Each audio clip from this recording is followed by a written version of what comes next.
All right. Barakatah Yahweh, Bahashem, Yahweh Shai, Bahashem, Kudash. Welcome to another live lesson. The name of this one is His Work. I put Walk, Salakia. His Work, His Strange Work. I got to change that once the lesson is over. And pretty much this comes directly from the book of Isaiah, which you're going to read that, Lord's will. And this lesson comes from inspiration of a video. I believe I was watching this video yesterday. Elder Apostle Gabar, reaction to GMS member has vision of the deliverance. IUIC should take heed. And pretty much, the apostle was going in on the dream that the brother had and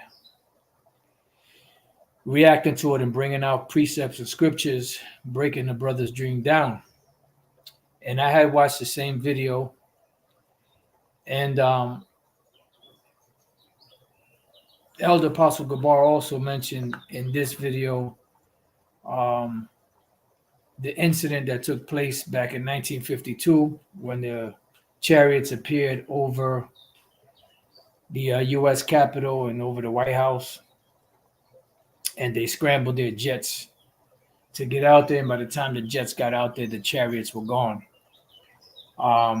They showed up on radar, and the individuals were speaking about, how the chariots were moving. And there's a whole dynamic that Esau doesn't fully understand. He knows what they are because they have the scriptures, but he doesn't know how to explain or to, for lack of better words, explain this super superior technology that the chariots have, which they call UFOs, UAPs, or whatever have you, unidentified flying objects, right? And pretty much the technology, there was this, I believe it was 2 former Air Force pilots, if I'm not mistaken, that gave testimony that the technology that these chariots have is 100 to 1,000 years more superior and ahead than anything that America or the world has today. And there's a reason for that. And what these devils don't understand, because they're carnal, is that the Most High, Yahweh Bashem Yahweh Shai, gave them the technology to be able to set up planes and create these helicopters and tanks and create these missiles, and they don't give the Lord the credit. So Lord's willing, this lesson I want to, because I started doing some research yesterday, just grabbing some info to do a video based around the chariots, based around the incident that took place back in 1952, which I believe, I will have to dig to see if it's actual, but I believe that this is what inspired the movie War of the Worlds in 1952. In 1953, because the original War of the Worlds movie came out in 1953, which was roughly about a year after this incident. All right. There was an individual that gave a speech about the so-called UFOs. I forgot the guy's name. It was on, because back then they were, a lot of people were hooked on the radio, and he gave this broadcast on the radio about aliens taking over, and people were all nervous. They thought it was an actual thing, but it was like a prank. I forgot the guy's name. I don't think it was George Orwell. It was somebody, I forget the guy's name, but Esau's been flirting with the idea of chariots because they know that they're there. The chariots have been here since the beginning of time. All right. The chariots were what navigated this devil, Christopher Columbus, over to the Americas. He called it St. Elmo's fire. If you type in UFOs and art, you're gonna find a bunch of paintings going back to 1100s, 1200s, and probably I'm sure before that depict chariots, you know, or these flying objects with men in them, in art up above, in the skies. So let's just get into it. Like I said, I got one main scripture I want to go to, and then a couple others, see where the Spirit leads us.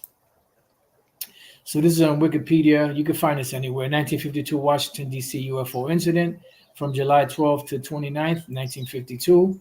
A series of unidentified flying objects, UFO, sightings were reported in Washington, D.C., and later became known as the Washington Flap, the Washington National Airport sightings, or the invasion of Washington. The most publicized sightings took place on consecutive weekends, July 19th to the 20th and July 26th and 27th. UFO historian Curtis Peebles called the incident the climax of the 1952 UFO flap.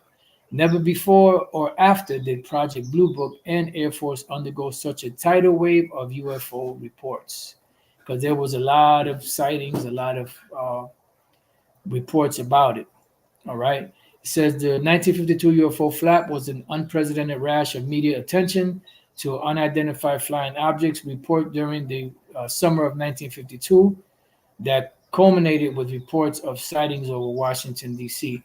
And what's heavy about this is that this whole thing happened before the truth was even fully really on the ground running. What we're teaching today, you're talking about what? About at least a good 15 or so years prior, because you figure the truth came out in 1969, 1970, what we teach today. So you go back 10 years from that, that's 59.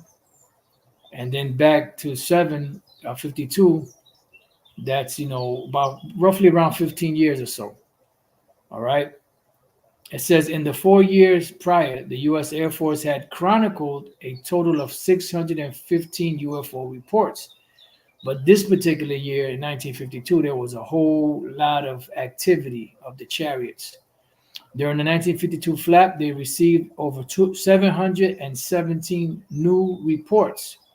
Project Blue Book director Edward J. Ruppelt later recalled during a 6-month period in 1952, 148 of the nation's leading newspapers carried a total of over 16,000 items about flying saucers. They were in Life magazine, Look magazine. So you could read some. I put this in the description box. They try to debunk it, said no, this is not true because there was no reported sonic booms and blah blah blah, which is total bullshit. And then over here it says on April 7th, Life magazine, which was a prestigious magazine, published the flying saucer article under the title "Have we visitors from space?" And I got this, lined up over here also. So once we finish this, we'll go to that. Becoming the most reputable outlet to seriously consider the possibility that flying saucer reports might be caused by extraterrestrial spaceships. All right, which are out of this world. Okay, sighting over Washington. Yeah, so I want to read this right here because this is what I wanted to read because the Apostle Gabar was, bringing out certain points in his lesson. And I do remember the brother said in his vision that he saw the chariots, right? And the chariots mechanically look like they did in the movies like ID4 and other movies. He said, but in the vision, he said they felt like they had a presence with them. And that's what I want to focus on, the presence that they had with them. All right, so let's read some of this and then we'll get into the scriptures. And I got, like I said, other articles that Lord's will touch on. The Spirit allows. So it says sightings over Washington. At the height of the UFO flap, there were UFO reported at the nation's capital on 2 consecutive Saturday nights. Night of July 19 at 11:40 p.m. on Saturday, Washington on Saturday, July 1952, Edward Nugent, an air traffic controller at Washington National Airport, spotted 7 objects on his radar. 7. The objects were located 15 miles southwest of the city. No known aircraft were in the area, and the objects were not following any established flight pattern. Nugent's superior, Harry Barnes, a senior air traffic controller at the airport, watched the objects on Nugent's radar scope. He later wrote, "We knew immediately that a very strange situation existed." Right? Now, before we read on, this is why, I was looking for a title, and this was a really good title here in the book of Isaiah. So let's bring this over here real quick. Isaiah 28:21, "For the Lord shall rise up as in Mount Perazim. He shall be wroth as in the valley of Gibeon," because he's coming to do devastation here in America, Babylon the Great, "that he may do his work, his strange work, and bring to pass his act, his strange act." So this is a strange work and a strange act to who? To Esau. That's why it says, matter of fact, let me get this real quick and then we'll come right back. Because the scriptures say to look up. When we see these things happen in the world, look up, because our redemption draweth nigh. Jeremiah 10:2, "Thus saith the Lord Yahweh B'Shem El-Shai, learn not the way of the heathen, and be not dismayed at the signs of heaven, for the heathen are dismayed at them." That's why he called it a strange act. This individual here, he don't know that he just pretty much quoted the scriptures. He later wrote, "We knew immediately that a very strange situation existed."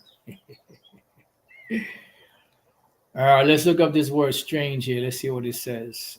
Strange, the word there is zawar. Now, this word strange here, strange word, zawar, is one of the words that's used for actual stranger, a heathen.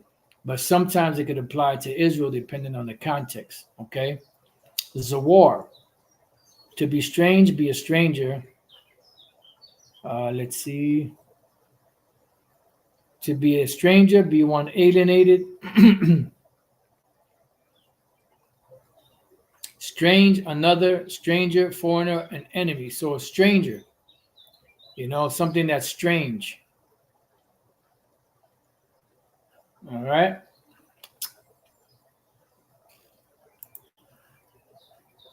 To bring to pass his act, his strange act. Now, this strange act here is what? Nakarya. 2 words that are used, I say like 95% of the time, Zawar and Nakarya, to identify heathens, actual heathens. But every once in a blue moon, they apply to the Israelites, depending on the context. So the word Nakarya, foreign, alien, unknown, unfamiliar. In the case of what we're reading now, that's what it is. It's unknown or unfamiliar. That's why they call it UFOs, unidentified flying objects. Okay? Because they have not identified what they are. They can't identify. Down here it says what? Outlandish. And pretty much they're out of this world, which they are. They come from the third dimension, from the fourth dimension, the third dimension. They come from the fourth dimension. Okay, so let's read this one more time and go back to that article.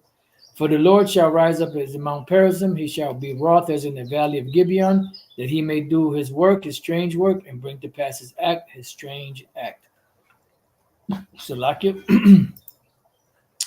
I'm sorry. Let's go back here.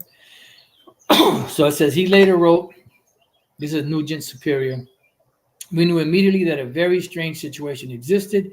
Their movements were completely radical compared to those of ordinary aircrafts." See?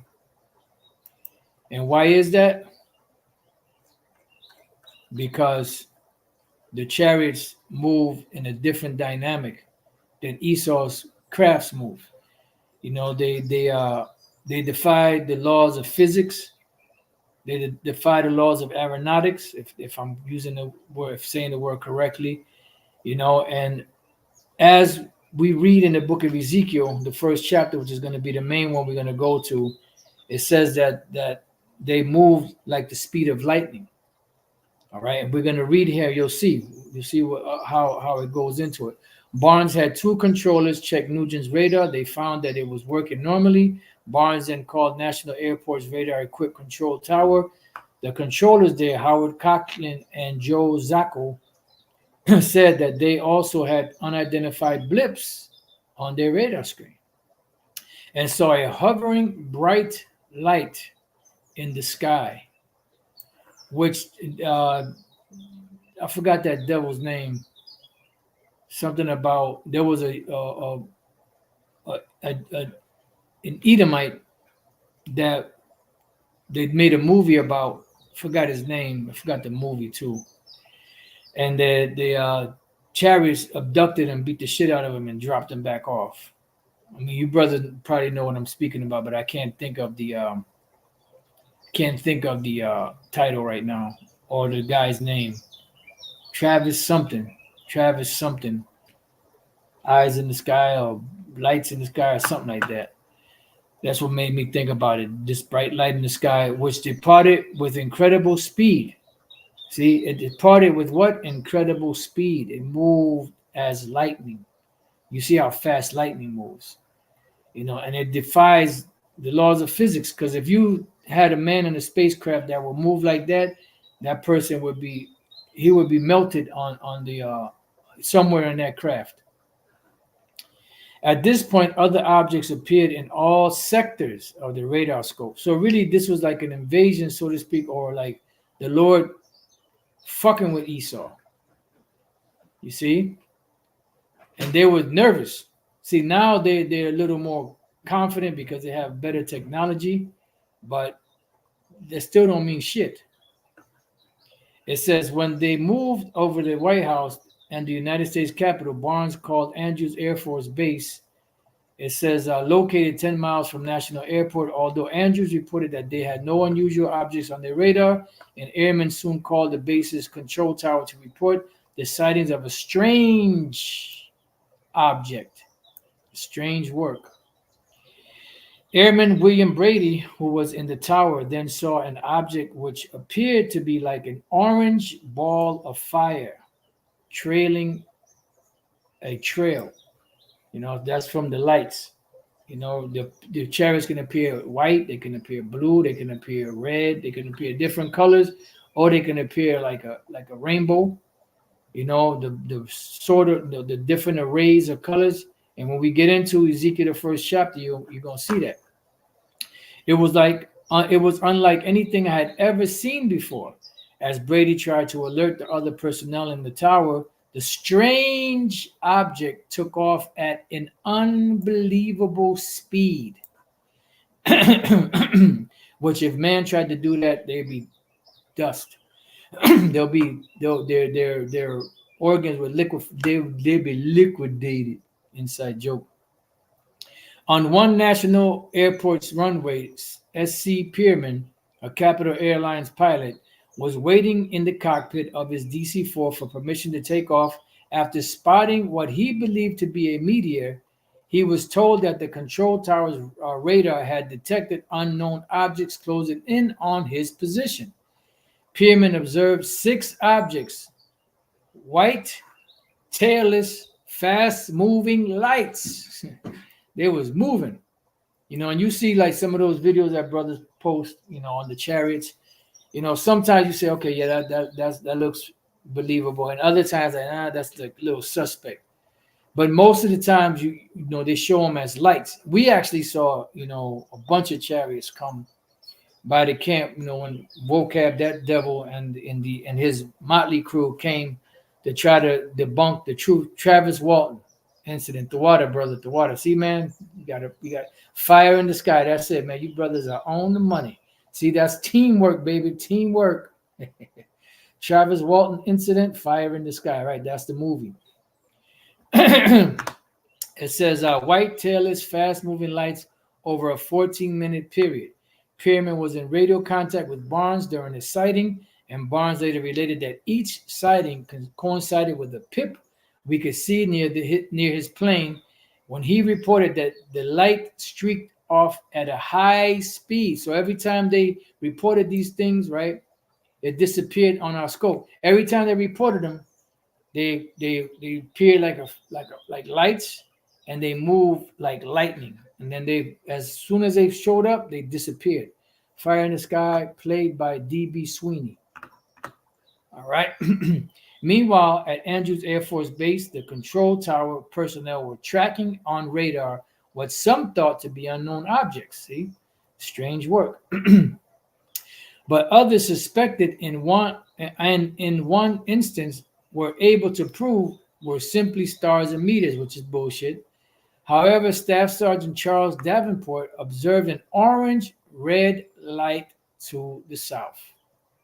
The light would appear to stand still, then make an abrupt change in direction and altitude. Yeah. Look, stars, meteors, that's not how they act.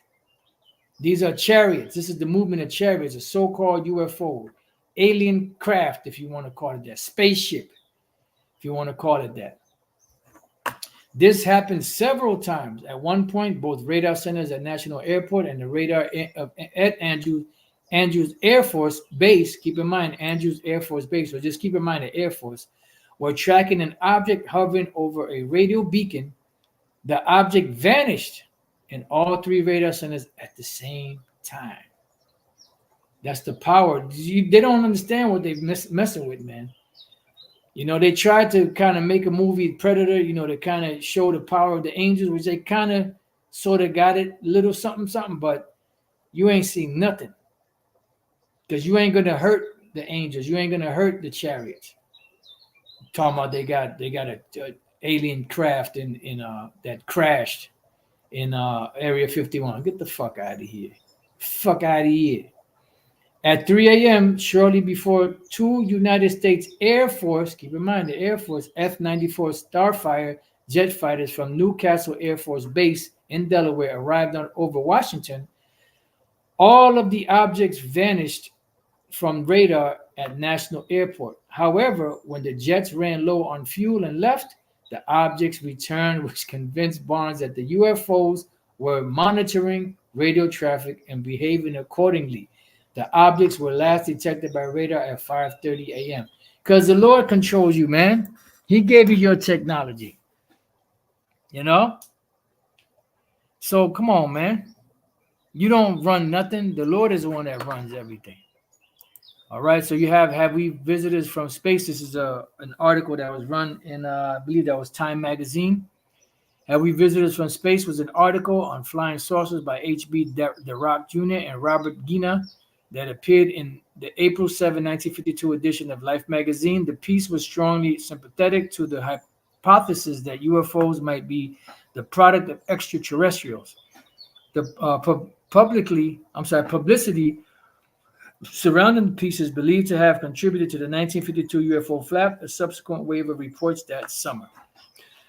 All right. Now, this is the War of the Worlds, which is the original movie that came out in 1953. This was a year later, or roughly about a year later. And I believe that this was actually inspired by this incident. You know, I mean, I don't have the proof of it, but I could do the research. But I believe that this was inspired by that because it came out, the next year after that? Is that a coincidence or what? All right, now, let's get into Ezekiel. Because I got a couple more things here, but I want to get into Ezekiel, the first chapter, to show you a few things.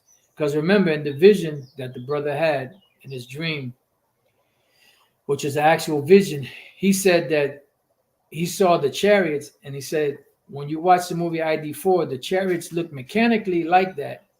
He said, but in his vision, there was a life, they had life to them. They were like living beings. And he was absolutely correct because that's what the scriptures say.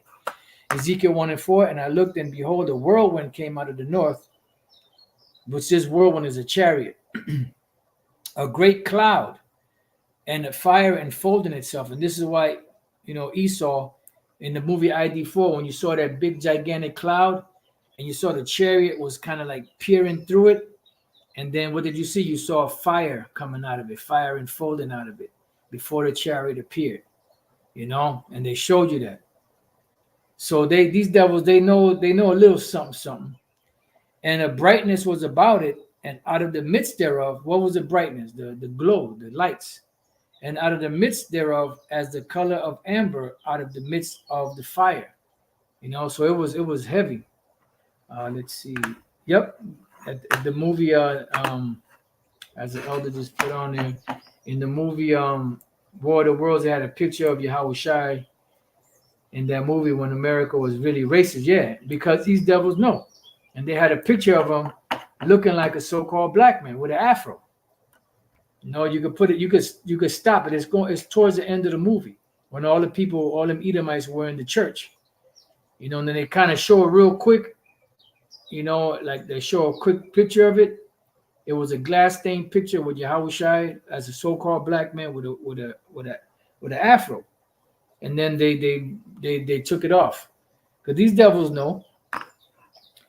Also, out of the midst thereof came the likeness of 4 living creatures. These are angels. And this was the appearance. They had the likeness of a man because they are men. But sometimes they could appear as beasts. Sometimes they could appear, like scriptures say, with eyes all over them, which the eyes all over them really is a representation of the eyes of Yahweh are all over the earth, which are his angels. They see everything. It says, and everyone had 4 faces and everyone had 4 wings. So when Ezekiel saw this, or saw them, this is what he actually saw, but it was a representation of that. What's that video too? It was a representation of the angels. I see you got a what you call it there, a link. I'm not sure what that is. I don't want to click on it because if I do, it might. Okay, no, it's taking me. I got it. Okay. Oh man, he got the clip. He got the clip.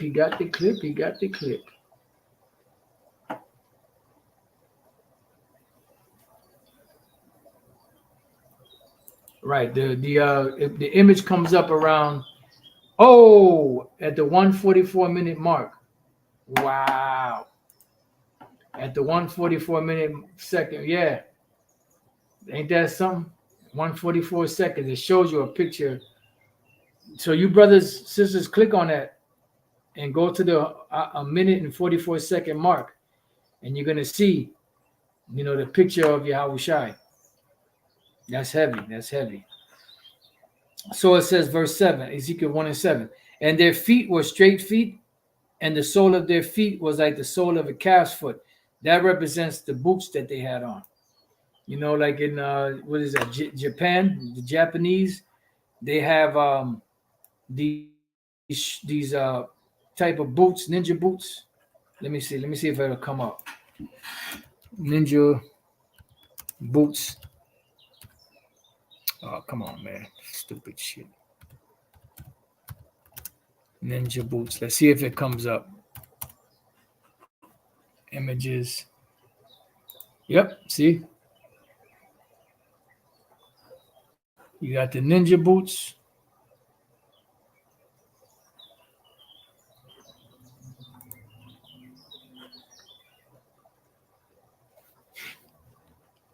Come on, man. Just give me the fucking picture. Let me try that again.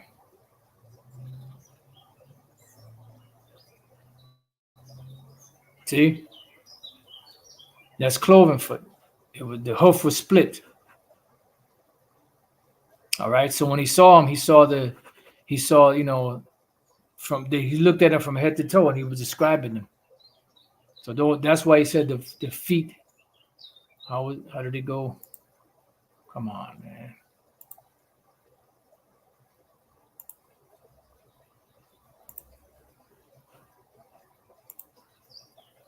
It says, and the sole of their feet was like the sole of a calf's foot. You had the split hoof. And they sparkled like the color of burnt brass, because why? They were so-called black men.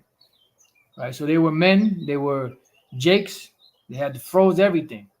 There was a report years ago, and they were speaking about that. It's not the Edomite dude that was sitting down with that woman, telling about, the black, so-called black people. But it was another report years ago. I think it was a documentary I was watching, and they actually showed a picture of an angel with an afro. And matter of fact, when you go back to what is that?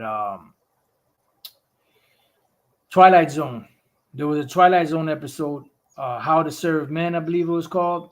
And you had the Canaanites, and the Canaanites were big, tall, so-called aliens. And you see that they had the froze. They had the big head, but it was a fro. That's why they make the aliens with big heads, because it's really a representation of the froze, that the angels have. And there's many different reports on angels being jakes. It says that they had the hands of a man under their wings on their four sides, and they four had their faces and their wings, right? It says, because you had the angels and then you had the chariot. Their wings were joined one to another. They turned not when they went, and that's what they were speaking about. They went everyone straight forward, because they didn't move in your typical way. They didn't just go fast forward and then have to kind of make a turn to. No, they're just going forward, and they can just at the blink of an eye go to the left or go to the right, or just drop down or pop right up or just disappear. And that's what these individuals were reporting that the chariots were doing. They were moving at great speeds. They pretty much they were defying the laws of physics and other laws, aeronautics and however you say the word. It says, as for their likeness, the likeness of their faces, they four had the face of a man, right? Because a man is a representation of what? Wisdom. And the face of a lion represents courage on the right side, and they four had the face of an ox on the left side, which represents strength. And they four also had the face of an eagle. An eagle represents that they had the ability to fly. Thus were their faces, and their wings were stretched upward. Two wings of everyone were joined one to another, and two covered their bodies, right? Because the angels have wings. Remember, it says, curse not the kingdom, not in thy bed chambers, for that which hath wings will go tell the matter. And this also is a representation of the chariots. It says, and they went everyone straight forward, whither the spirit was to go. See, they went and they turned not when they went. So they were moving. They weren't moving like three-dimensional characters, because they from the fourth dimension. So their movements are totally different. There was an episode, I believe I saw part of it years ago in Star Trek, where it showed the angels moving fast, and then they showed the people, they were moving super slow. They were moving super slow. Why? Because we're moving fast here, but really this is really slow in the spirit world. Remember, 1,000 years to the Lord is 1,000 years to us is a day with the Lord. So the time that we do it, when we're moving about in our day-to-day life, moving regular, we're moving super slow in comparison to the angels. Okay, it says, as for the likeness of the living creature, this gave a little hint about the spirit, but I'm gonna keep on going. As for the likeness of the living creatures, their appearance was like burning coals of fire, which is what? The lights from the chariots. It says, and like the appearance of lamps, what is that? That's the lights. It went up and down among the living creatures, and the fire was bright, and out of the fire went forth lightning. Okay? Because you have lasers that come out of the chariots. And that's one of the things that's going to destroy America is the lasers from the chariots. And the living creatures ran and returned as the appearance of a flash of lightning. That's why we kept reading here, in this article, how fast they were moving. Right? It says, when he reported that the light streaked off at a high speed, it disappeared on our scope. And it was a few different unbelievable speed. They couldn't even track how fast they were going, because it was as a flash of lightning. It says, now as I beheld the living creatures, behold, one wheel upon the earth by the living creature with four faces. So you have the chariot and the angel. Okay. The appearance of the wheels and their work was as it were, as it. Let me read it again. The appearance of the wheels and their work was like unto the color of a beryl, which is green, and they four had one likeness, and their appearance and their work was as it were a wheel in the middle of a wheel. Right, and you have an article on I believe it's in Wikipedia. Ezekiel's wheel. Let's see if that comes up.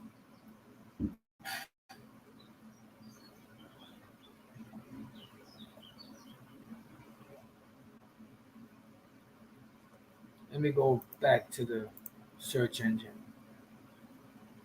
Okay, so it won't let me go. Let me try it here. Ezekiel's wheel.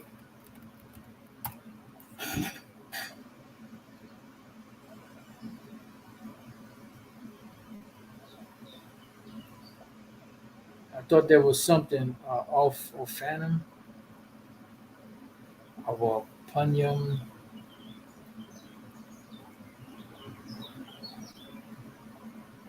Oh, wait a minute. Which that's the Hebrew word, which is our punyum, wheel singular.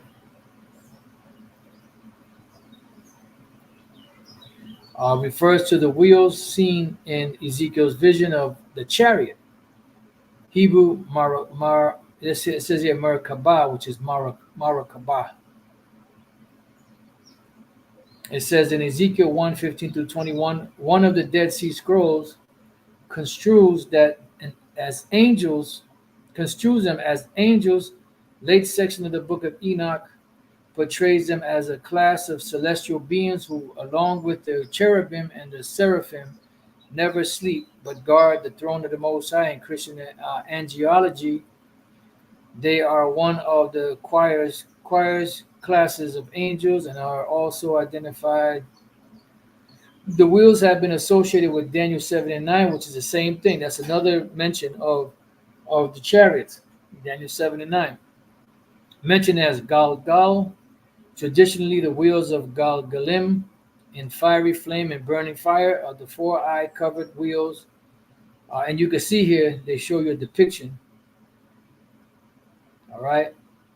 Each composed of two nested wheels and moved next to the winged cherubim beneath the throne of the Most High. Another one is Zechariah, the 5th chapter, that describes the chariots. The four wheels move with the cherubim because the spirit of the cherubim is in it. And this is the point. That's why the brother said the chariots in the vision, they appeared mechanically like they do in ID4, which is Independence Day, right? The movie Independence Day.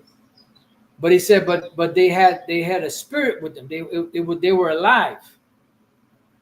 Why? Because the angels are in the chariots, and that life of the angel in the chariot. That's what, because the chariot and the angels are connected.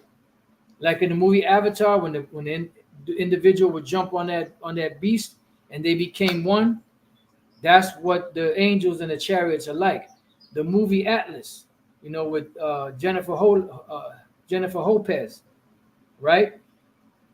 The machine that she jumped in, the exoskeleton machine that she jumped in, wanted to pair with her via Bluetooth in order to better, have a better connection.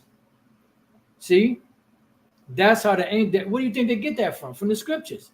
The spirit of the angel is in the chariots. That's why whatever the angel was thinking, that's how the chariot was moving. They became one. The chariot and the angel. That's what it means. The spirit of the angel is in them, and that's why the brother had that dream or the vision where he said that the chariots appeared mechanically like they do in ID4, but they had a spirit with them. They had like a presence with them. Yeah, that's the angels in the chariots. It says the late second book of Enoch. So that's it on that. Let's go back to Ezekiel. Ezekiel 1:17. When they went, meaning the chariots, they went upon their four sides. All right. And they turned not when they went. As for the rings are a representation of the windows in the chariots. They were so high that they were dreadful, and their rings were full of eyes round about them four, right? Because it had plenty of windows in the chariots. And when the living creature went, listen good, the wheels went by them. And when the living creatures were lifted up from the earth, the wheels were lifted up. Whithersoever the spirit was to go, they went. Why? Because the angel was in the chariot. And the spirit of the angel was what was controlling the chariot. So it was a connection. It was a bond. So it was like the chariot was alive. Why? Because of the angel that was inside. And that's why the brother mentioned that in his vision. Thither was their spirit to go. And the wheels lifted up over against them, for the spirit of the living creature was in the wheels. See?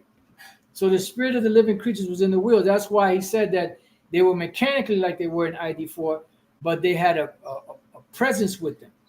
And what was that presence? The life of the spirit of the angel that was in it, connected with it. All right? When those went, these went. Why? Because they was connected. And when those stood, these stood. And when those were lifted up from the earth, the wheels were lifted up over against them.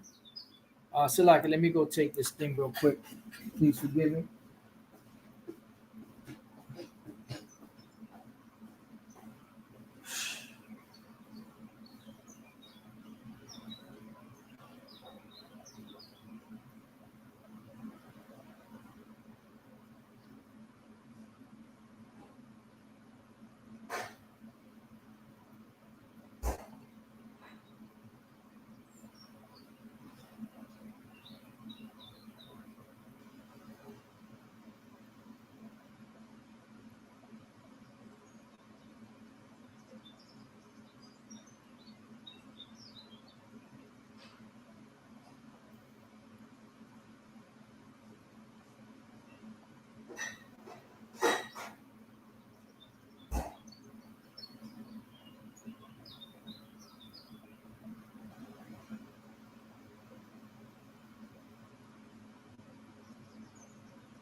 Salaki, I had to take this thing.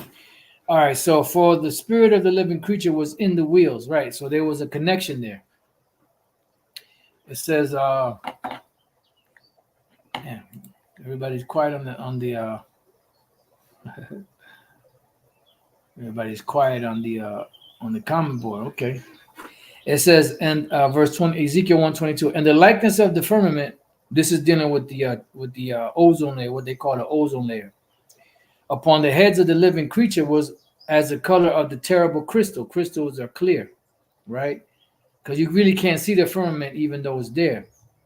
It says, stretch forth over their heads above, and under the firmament were their wings straight, the one toward the other. Everyone had two, which covered on this side, and everyone had two, which covered on that side their bodies. Now I want to go back up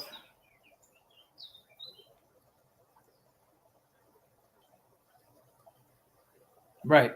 The 13th verse, because I want to hit another point here. But before I read this, right, I want to go because I was doing some research on the U.S. Air Force, right? Because I thought about how because here it is, you had the U.S. Air Force that was set out there. The chariots disappeared. They ran out of gas or started running out of gas. They had to go refuel, and the chariots were still there, and they just reappeared. you know, so why didn't the chariots have to go back into the heavenly gas station to go fill up on 93? To keep them going. You know what? One angel told another angel, I gotta go get me some man. I'm a little hungry. I'm gonna take a lunch break. I'll be back. No, you know. But this is the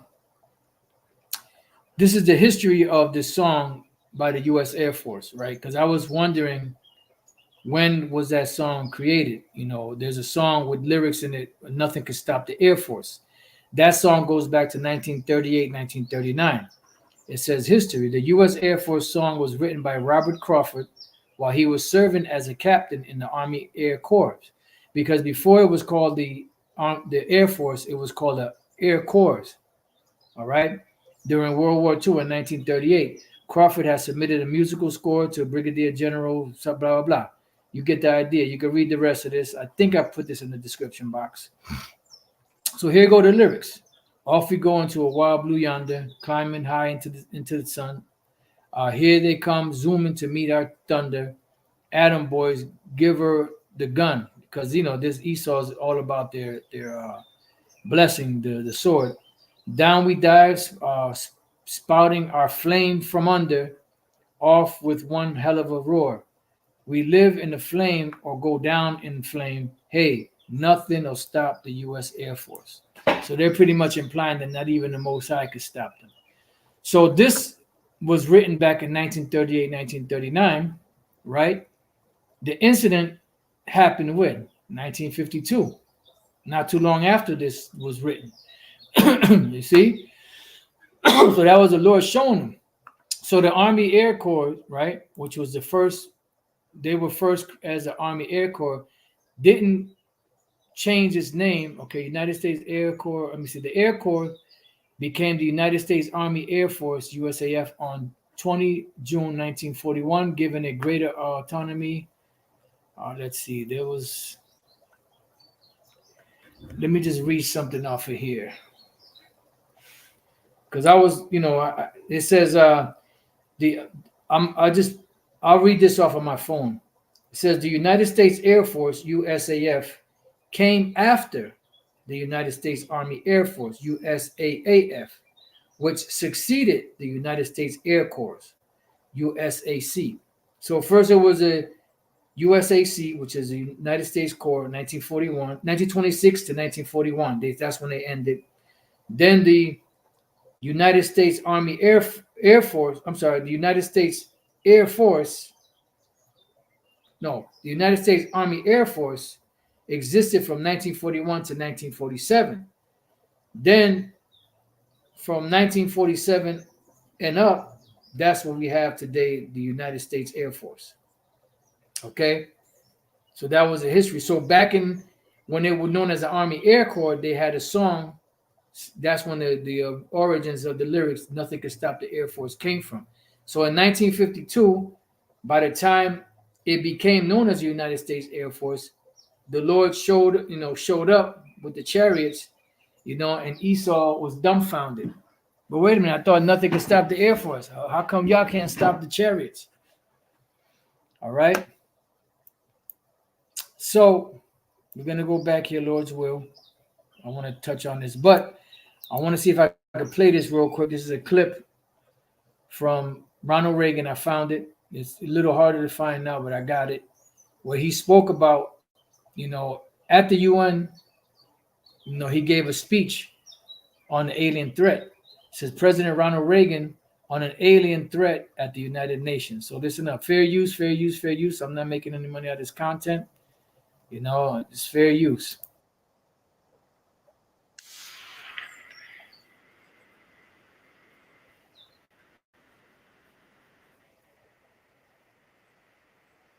Let me know if it's too loud or if it's good to go. If it's good to go, I'll keep it how it was. If not, I'll turn it down a little bit.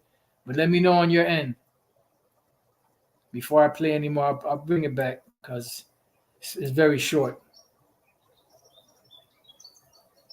So I'm just waiting to hear, see any of you brothers can hear it. Okay, good.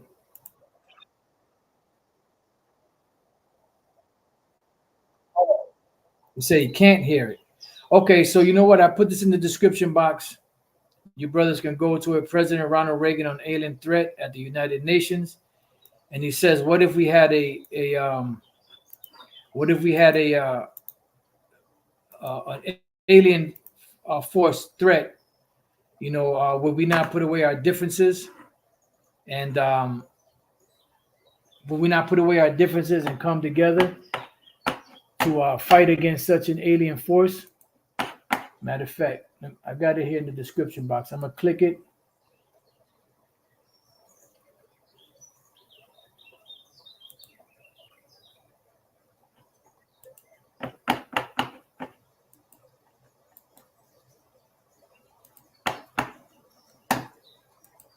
Just bear with me 1 second.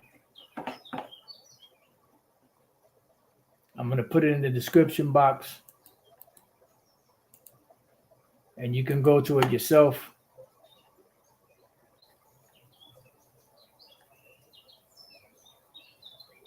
I mean, that's not my page, that's Elder Dmash page.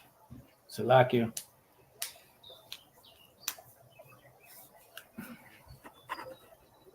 So you get it, you could watch. I don't know. I gotta figure out how I can have the sound play on this because it won't play. But you could watch it yourself.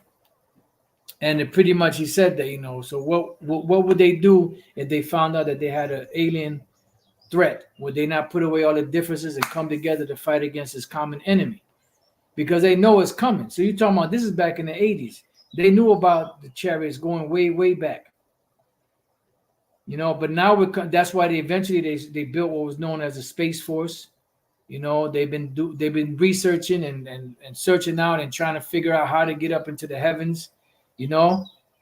Setting up lasers and traps, which don't work because they had a laser and a trap years ago where you had a chariot moving and they tried to shoot it down and the chariot took off, and then you saw a bright light and then you saw the laser coming through like maybe like 5-10 seconds later, and the chariot was long gone after that. These devils, they don't stand a chance. All right. So let's go back here. Ezekiel 1:13. As for the likeness of the living creatures, their appearance was like burning coals of fire, and like the appearance of lamps. It went up and down among the living creatures, and the fire was bright, and out of the fire went forth what? Lightning. These are lasers, which goes hand in hand with Habakkuk chapter 3 and 1. It says, let me see something the brother said. When you select the tab in StreamYard, click Enable Audio at the bottom of the screen. Okay. Enable. Let me see something. Enable audio at the bottom of the screen. I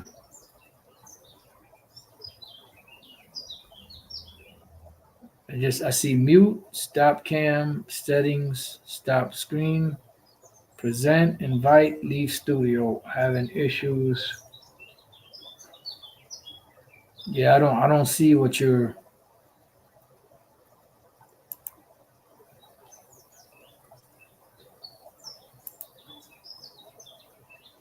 Go to present and select tab. Which tab? You got slide, you got extra camera, you got video file.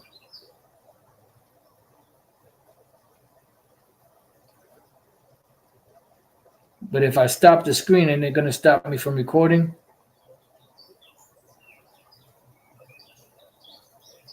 Okay, stop share screen. which is going to bring me back to me. And then what?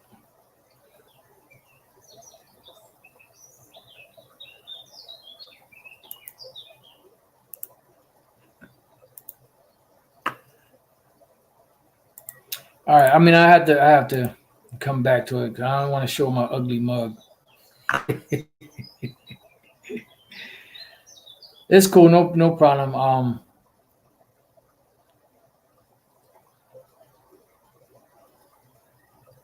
I'll figure it out. I'll figure it out. The water though, brothers. So in Habakkuk 3, right? In 3 and 2, O Lord, I have heard thy speech and was afraid. O Lord, Yahweh Bashem El Shah, revive thy work in the midst of the years.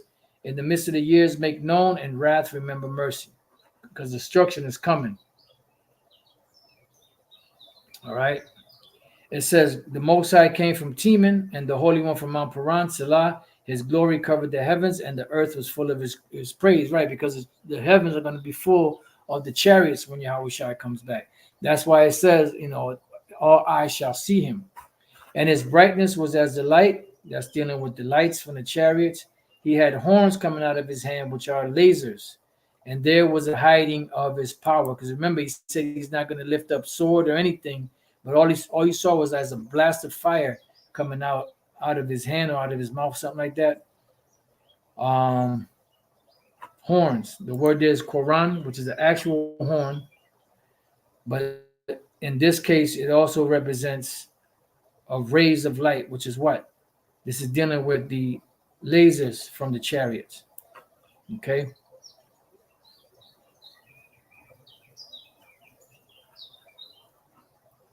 A ray of light, see?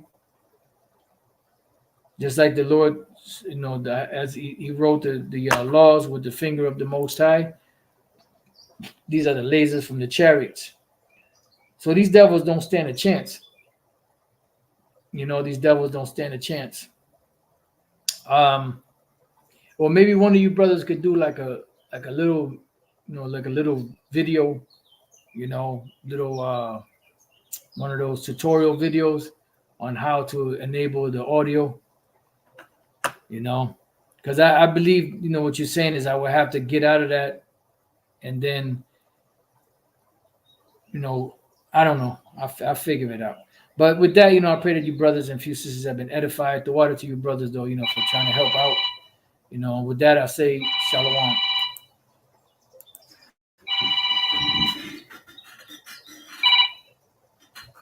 Hey, shalom, D-Mash. Yabshin Shabrakatah.